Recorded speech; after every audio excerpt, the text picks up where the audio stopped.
Greetings, Pioneers. My name is Kellen Adams, and this is your week's school community update.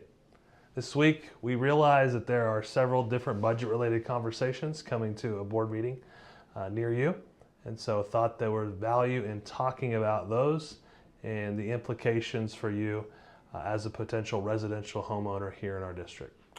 We recognize that this is often a confusing topic for several, and so our attempt here today is to break that down in some of the more simple terms. Here in USD 453, we assess mill rates in a total of 4 funds.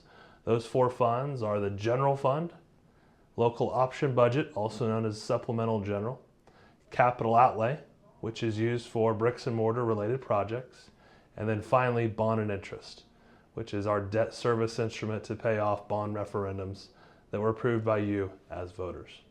The first 2 funds, the General Fund and LOB, are largely for operational funds. And that General Fund, as you're likely aware, is statutorily bound and is consistent for all school districts at 20 mills. The other 3 then are an annualized local decision made by our Board of Education, typically in latter August or early September. And for our Board of Education this year, that board meeting will be held on August 12th, 2024. So we wanted to take a chance today and look at the implications for you. We've got 3 examples on the screen that I intend to go over here a little bit, and those are homes valued at $100,000, $200,000, and $300,000 respectively. The biggest takeaway for you as a residential homeowner is that the district's overall mill rate that is being proposed by administration nets a total of just over 0.4 mills, so a modest increase from last year, and that allows the district to optimize funds in all 4 of those respective mill rates that I just alluded to. Conversely, there is legislation that was passed in the latest legislative session that gave you as residential homeowners a tax break. As you're likely well aware, you used to have an exemption of $40,000 as a homeowner, and that has now increased to $75,000. So many thanks to our representatives here locally, both on the House as well as Senate side, for the heavy lifting that I know that took and the benefit that provides to all of us as homeowners.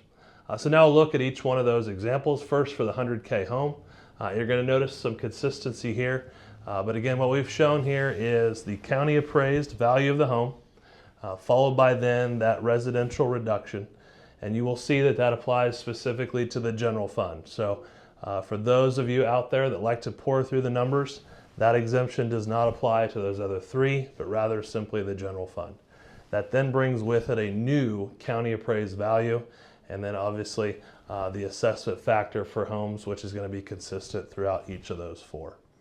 That then produces the assessed valuation, which again you're going to notice a significantly lower amount in the general fund.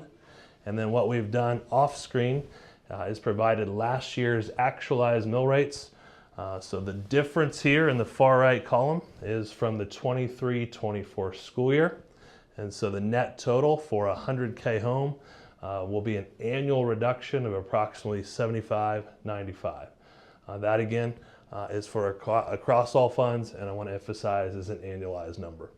For those of us owning a 200K home, you're going to see a little bit less of a reduction, but still nonetheless, that same $75,000 exemption, and this net result is about $71 and change. And then for our 300K home, it gets a little bit less. So as the home becomes more expensive, the reduction will be less. But regardless, that new increase of $75,000 does apply to any and all homeowners within the school district. So it's my intent to hopefully dispel any of the misunderstandings or otherwise as it relates to your property taxes. But again, want to extend an invitation if there are ever questions, comments, or concerns that we can address for a school district. I would encourage you to reach out to this office, specifically to myself, at kellen.adams@lvpioneers.org, and we'll be more than happy to take your questions and provide any and all information that you may be seeking. Thank you again for your support of our school district, and I hope you have a great start to the school year. Take care.